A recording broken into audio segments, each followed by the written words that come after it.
Anyone who has been on the internet or watched anything MTV related has heard of Harmony Korine's new film, Spring Breakers.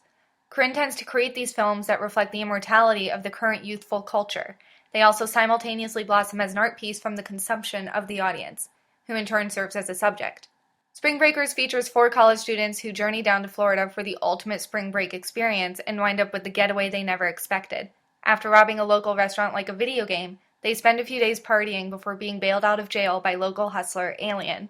He and a few of the girls create a strong relationship that culminates in an indescribable experience that includes a Britney Spears serenade, automatic weaponry, and neon sweatpants with DTF written across the back.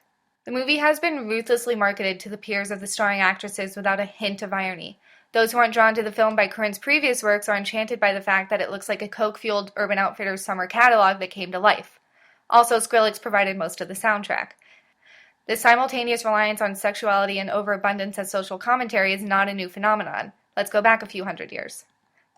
A recurring theme in art is to have a female nude engage directly with the viewer through pose, eye contact, and setting. This either creates a more sexually enticing image, or sometimes attempts to push the viewer beyond seeing the nude woman as an object. The outcome can be subtle or not. I know. Where do I get off comparing these drunken post-Disney starlets to the muses of master painters? But wait, that's exactly what Korine is asking us to do. Our current generation is sorta kinda disgusting. The media tends to glorify our muses, but we never seem to fully take a step back and ask what is the actual impact that these role models have. In his book, John Berger argues that a woman's presence expresses her own attitude to herself and defines what can and cannot be done to her, in contrast to a man's image asserting what he is capable of doing to or for you. No, I'm not about to argue that Spring Breakers is a feminist film.